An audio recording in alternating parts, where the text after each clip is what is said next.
अस्सलाम वालेकुम, this is Moid Pirzada. गुज़िश्ता 24 घंटे की पाकिस्तानी पॉलिटिक्स के हवाले से दो इम्पोर्टेंट डेवलपमेंट्स हैं।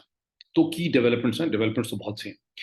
एक डेवलपमेंट वो है जहां former prime minister Imran Khan साहब ने शौकत खानम हॉस्पिटल से रिलीज होने से पहले एक उन्होंने स्पीच की, नेशनल एड्रेस किया, जो कि आप उसको यूट्यूब के ऊपर देख सकते हैं। ये अंदाजन 22 मिनट का है, जिसमें उन्होंने ये कहा कि लॉन्ग मार्च जिसका सिलसिला 3 नवंबर को रुक गया था, वो एक दिन के बाद यानी 7 नवंबर को 4 दिन के हायटस वक्फे के बाद वजीराबाद से उसी मुकाम से यह लॉन्ग मार्च शुरू होगी जिस मुकाम पे गोली चली थी इमरान खान साहब और उनके साथियों के ऊपर। और फिर ये 10 या 14 दिनों के अंदर रावलपिंडी पहुंचेगी। नोट करें, रावलपिंडी पहुंचेगी। लफ्ज इस्लामाबाद उन्होंने इस्तेमाल नहीं किया। दूसरी तरफ उन्होंने कहा कि रावलपिंडी में पूरी पाकिस्तान से जो काफिले हैं, कैरावान है, मकसद उनका खैबर पख्तूनख्वा की तरफ है, वो भी रावलपिंडी पहुंचेंगे। और वो खुद रावलपिंडी पहुंचेंगे, उसके बाद वो आगे चलने का फैसला करेंगे। आगे वो कहाँ जाएंगे ये भी उन्होंने नहीं कहा। एक तरफ ये डेवलपमेंट है, दूसरी तरफ से एक खबर गर्दिश कर रही है जो एक सिंगल सोर्स स्टोरी है अभी तक मेरे पास, लेकिन वो सोर्स इंसिस्ट करता है कि ये खबर बिल्कुल ठीक है कि कल के दिन से एक बार फिर इमरान खान और तहरीक इंसाफ के खिलाफ एक बहुत बड़ा क्रैकडाउन जो है वो शुरू होगा, जिसमें 12 के करीब जो की लीडर्स हैं तहरीक इंसाफ के, उनको गिरफ्तार किया जा सकता है। उसके अलावा उनके खिलाफ केसेस लाए जाएंगे, सेडिशन के केसेस लाए जाएंगे। मीडिया और सोशल मीडिया के जो वोकल लोग हैं उनके ऊपर क्रैकडाउन किया जाएगा। कुछ और इंफॉर्मेशन टेक्नोलॉजी के हवाले से चीजें भी की जा सकती हैं। ये मुसद्दिका इसलिए नहीं है, मैं इसको डिस्कस करता हूँ कि इसमें इस पूरी जो ये रूमर है, जो खबर है, इसमें इसकी स्ट्रेंथ्स क्या है और इसकी वीकनेसेस क्या है। लेकिन एक एक करके इन दोनों डेवलपमेंट्स को देखते हैं।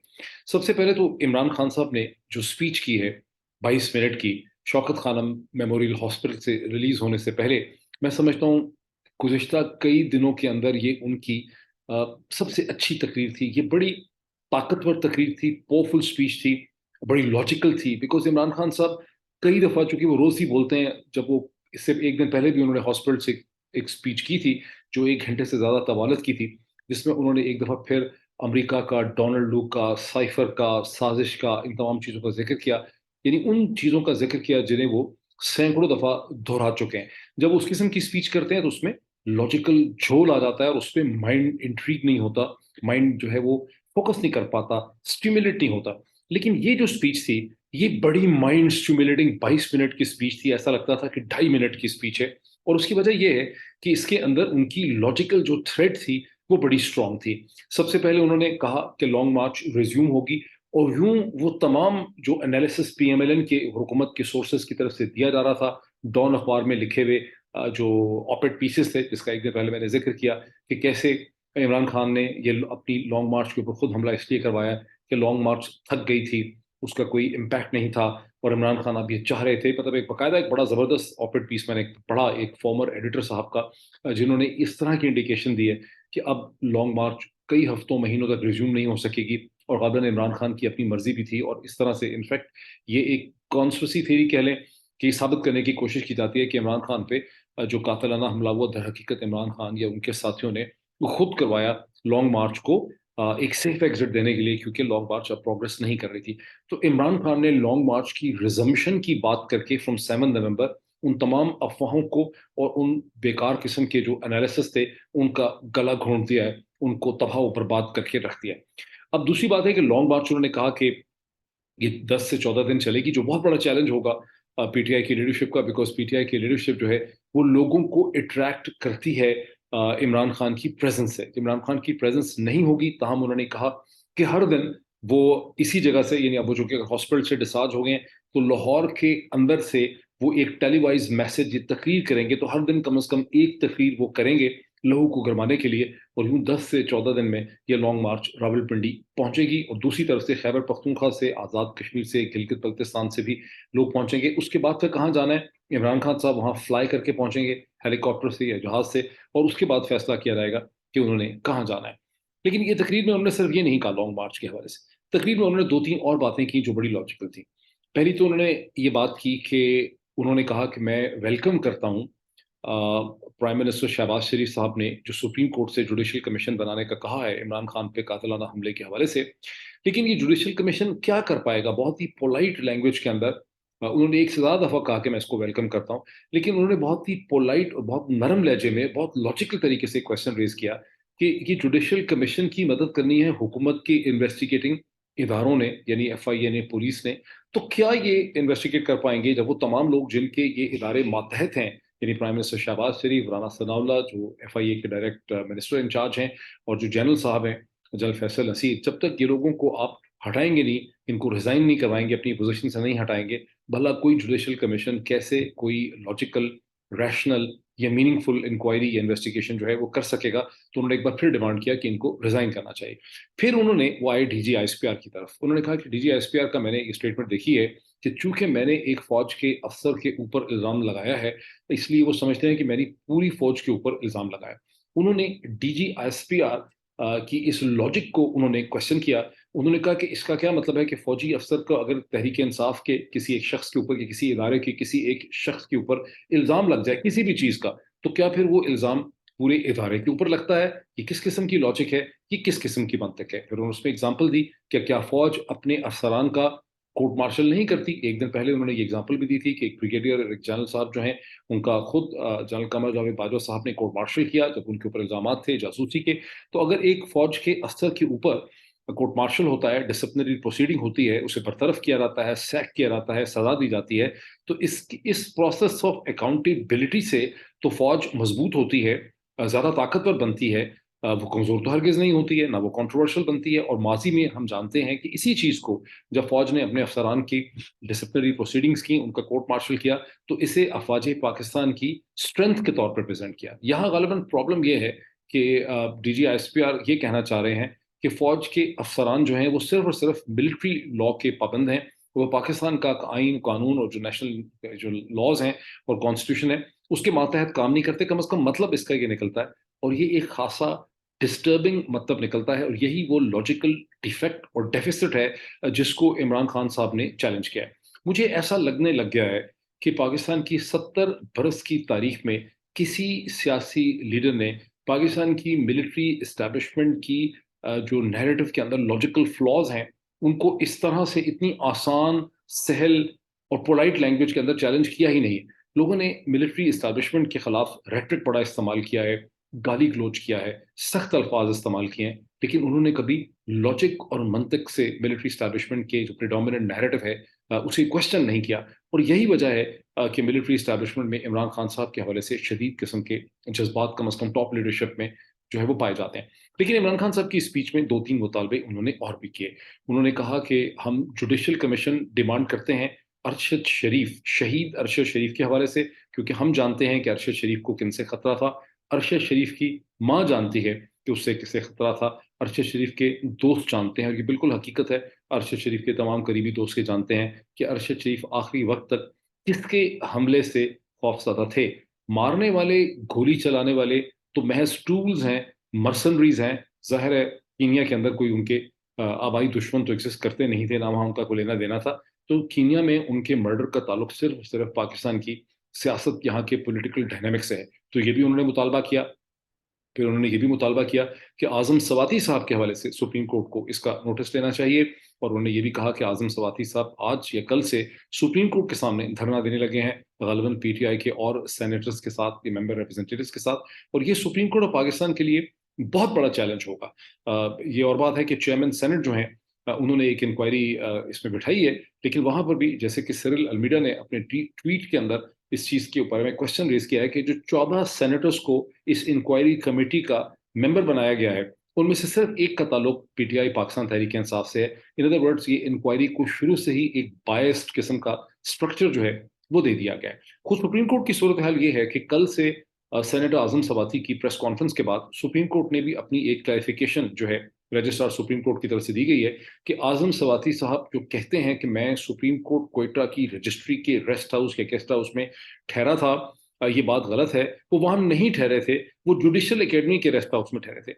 इस एक्सप्लेनेशन और क्लैरिफिकेशन को लोगों ने बहुत तनकीद का निशाना बनाया, बिकॉज़ लोगों के ज़हन में सवाल पैदा हुआ कि क्या पाकिस्तान की एपेक्स कोर्ट, सबसे बड़ी अदालत, अदालत उज़्मा, ये कह रही है कि अगर आज़म सवाती की वीडियोस जो हैं वो जुडिशियल एकेडमी के अंदर बन गई हैं, पोर्नोग्राफी की वीडियोस बन गई हैं, मियाँ बीवी की प्राइवेट वीडियोस बन गई हैं, तो कोई फर्क नहीं पड़ता, बिकॉज सुप्रीम कोर्ट के जो क्वेटा रजिस्ट्री की रेस्ट हाउस में नहीं बनी है। गालबन सुप्रीम कोर्ट ये कहना चाह रही है कि सुप्रीम कोर्ट के ऑनरेबल जस्टिस की कोई वीडियो नहीं बना सकता।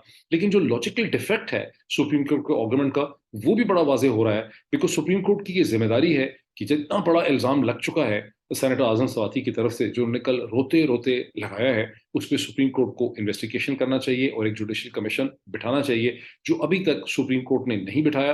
और जितनी देर सुप्रीम कोर्ट कर रही है फंडामेंटल राइट्स की वायलेशन के इन इश्यूज को रेज ना करके, उतना ही ज्यादा लोगों के जहनों में ये खौफ, ये तसव्वुर या एक खदशा बढ़ता चला जा रहा है कि खुद honourable supreme court of Pakistan के जो ऑनरेबल जस्टिस हैं, वो खुद शायद किसी लेवल पे ब्लैकमेल हो रहे हैं, खौफजदा हैं, घबराए हुए हैं, इसी वजह से वो अपना काम ही नहीं कर पा रहे, बिकॉज फंडामेंटल राइट्स का तहफ़्फ़ुज़ करना, उनके लिए एक्शन लेना, यही तो है। इसी मकसद के लिए सुप्रीम कोर्ट बुनियादी तौर पे कॉन्स्टिट्यूशनल कोर्ट है।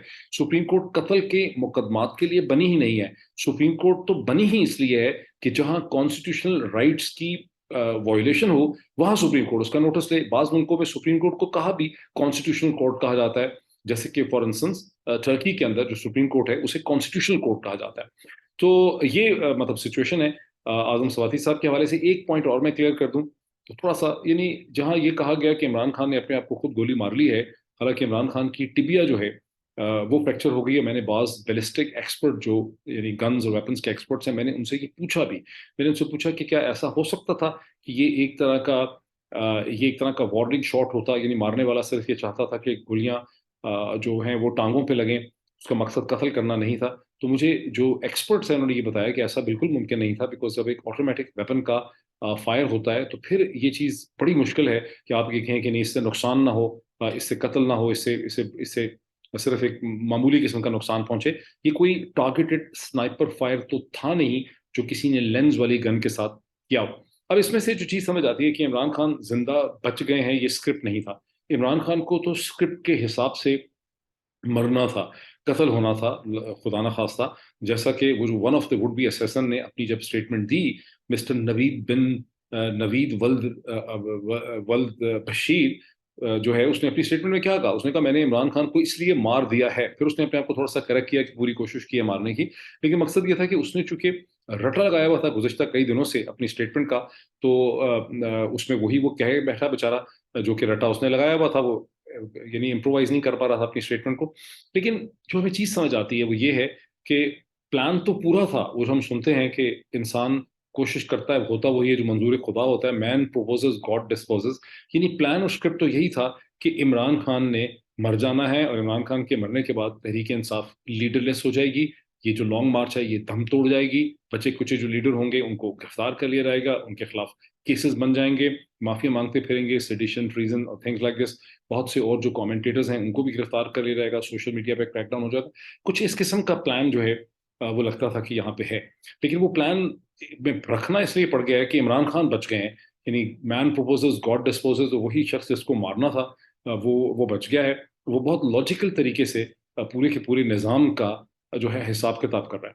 अब आ जाते हैं इस चीज़ के ऊपर कि जो मैंने शुरू में आपको कहा कि एक बहुत ही क्रेडिबल सोर्स है जो बार बार ये दावा कर रहा है कि मंडे के दिन, जो अगले चंद घंटों में, आप कहें 12 घंटे में, जिस दिन का आगाज होने वाला है, इस दिन में एक दफा फिर एक बड़ा स्ट्रॉन्ग क्रैकडाउन होगा इमरान खान और तहरीक इंसाफ में, जिसमें इमरान खान को शायद नजरबंद कर दिया जाए और उनके कम अज कम 12 लीडरान जो हैं कि यानी असद उमर वगैरह, बहुत से लोग, फवाद चौधरी, इन सबको गिरफ्तार कर लिया जाएगा। इनके खिलाफ केसेस दर्ज कर दिए जाएंगे। इमरान खान के खिलाफ भी सिडिशन के केसेस आएंगे। उसके अलावा यह है कि मीडिया पे क्रैकडाउन होगा, और एक स्ट्रॉन्ग क्रैकडाउन जो है शुरू हो जाएगा। और इसके साथ ही ये बात भी है कि हुकूमत ने असूली तौर पर यह फैसला कर लिया है कि जनरल कमर जावेद बाजवा जो हैं उनको एक्सटेंशन दी जाएगी। और उसकी लॉजिक ये है कि शरीफ खानदान इस नतीजे पर पहुंचा है कि इससे बेहतर कोई उनके पास ऑप्शन इस स्टेज पे है नहीं, क्योंकि जो भी नए आर्मी चीफ आएंगे वो बहरहाल एक अनटेस्टेड कैंडिडेट होंगे और वो किसी किस्म के भी फैसले कर सकते हैं। और इस स्टेज पे तो शरीफ खानदान को, पीएमएलएन को एक सेफ एग्जिट चाहिए, रिफ्यूज चाहिए। वो चाहते हैं कि सिस्टम कंटिन्यू करे, उनको एक एक्सटर्नल प्रॉप चाहिए जो उनकी मदद करे। और चूंकि जनरल कमर जावेद बाजवा और इमरान खान के दरमियान में जो तलखियां हैं, जो मिसअंडरस्टैंडिंग्स हैं, ये जो एक चपकलिश की कैफियत है, वो तो बहुत बढ़ चुकी है, वो कोई ढकी छुपी नहीं है। और जब इमरान खान इल्ज़ाम लगाते हैं आईएसआई के एक जनरल साहब के ऊपर, तो ज़ाहिर है कि कॉमन लॉजिक ये है कि वो एक तरह से आर्मी चीफ के ऊपर ही इल्ज़ाम लगा रहे हैं, क्योंकि इमरान खान ने हरगिज़ हरगिज़ कहा नहीं है ये।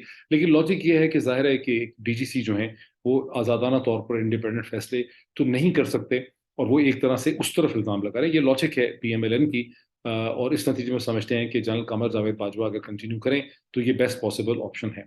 अब इसको, चूंकि ये सिंगल सोर्स किस्म की असर्शन की स्टोरी है कि ऐसा होगा कल से, मुझे ज़ाती तौर पे इस पे शक था, इसलिए मैंने मीडिया के एक से ज़्यादा जो इन्फॉर्म्ड किस्म के लोग हैं, उनके साथ मैंने इसको टेस्ट किया कि भाई क्या आपने भी ये खबर सुनी है। तो एक तो ये खबर मीडिया के उन लोगों के पास जिनके पास हर किस्म की खबर आ रही होती है, उन तक की खबर नहीं है, क्योंकि किसी ने मुझे कहा कि doctor Shahid Masood TV anchor जो हैं, वो इससे मिलती-जुलती कोई बात कर रहे हैं, उनसे बात करनी चाहिए, लेकिन मेरी डॉक्टर शाहिद मसूद साहब से ज़ाती तौर पे इस हवाले से कोई बात नहीं हुई है। लेकिन इसकी जो लॉजिक है, उसको लोगों ने क्वेश्चन किया। उन्होंने कहा कि एक दिन पहले जब वफाकी हुकूमत ने इमरान खान की जो स्पीचेज़ हैं, पेमरा की तरफ से उस पे पाबंदी लगाई कि इमरान खान की स्पीचेज़ जो हैं, किसी किस्म की स्पीच उनकी ना तो नशर की जाएगी लाइव, ना उसको ब्रॉडकास्ट किया जाएगा, ना उसकी रिकॉर्डिंग चलाई जाएगी। तो चंद घंटों के अंदर-अंदर उस हुक्म को वापस लेना पड़ा, और दोबारा से उनकी स्पीचेज़ जो हैं, उसकी इजाज़त मिल गई। और जो पहला जो डिसीजन था, ये सोर्सेज़ कहते हैं, मैं इसको इंडिपेंडेंटली कंफर्म नहीं कर सकता, लेकिन कॉमन बिलीफ यही है, जैसा कि कामरान खान साहब जो प्रोमिनेंट टीवी एंकर हैं, इन्फॉर्म समझे जाते हैं, उन्होंने भी यही दावा किया अपने ट्विटर के ऊपर कि पहला वाला फैसला जो है, वो प्राइम मिनिस्टर शहबाज शरीफ साहब और अना सनाउल्लाह की हुकूमत ने किया था, और दूसरा फैसला जो है, वो जीएचक्यू ने किया कि ये पाबंदी नहीं होनी चाहिए। दूसरे फैसले की वजह ये है कि जीएचक्यू ये चाहता है, और पाकिस्तान की एस्टैब्लिशमेंट ये चाहती है कि मामलात को निपटाया जाए, मामलात और टेंशन्स को कम किया जाए, उसको मज़ीद ना बढ़ाया जाए। तो अगर आप इस इंसिडेंस को देखें, मेरा दूसरा सोर्स ये कहता है कि अगर एस्टैब्लिशमेंट चीज़ों की टेंशन में कमी लाना चाहती है, और उसने स्पीचेस बैन नहीं की हैं इमरान खान साहब की, तो ये कहना कि वो मंडे के दिन क्रैकडाउन शुरू कर देंगे, 12 लोगों को गिरफ्तार कर लेंगे, इमरान खान को डिटेन कर देंगे, और ताकत का इस्तेमाल करेंगे लॉन्ग मार्च का रास्ता रोकने के लिए, इसकी लॉजिक खासी डिफेक्टिव नजर आती है। दूसरी बात है कि जिस किस्म की जो फीलिंग है पॉलिटिकल कॉन्शियसनेस की, वो फैल चुकी है पंजाब, खैबर पख्तूनख्वा, कराची में, उसे अब किसी क्रैकडाउन से कंट्रोल कर लेना, गिरफ्तारियों के साथ कंट्रोल कर लेना, जो है उसकी लॉजिक बड़ी क्वेश्चनेबल है कि नहीं हो पाएगा ये। तो इसी वजह से शायद ये जो खबर आ रही है मुसलसल, ये खबर सही साबित ना हो सके, लेकिन let's wait for another 12 hours, 12 घंटे के बाद पता चलता है कि क्या होता है। अभी इतना ही, फिर आपसे मुलाकात होती है। Thank you.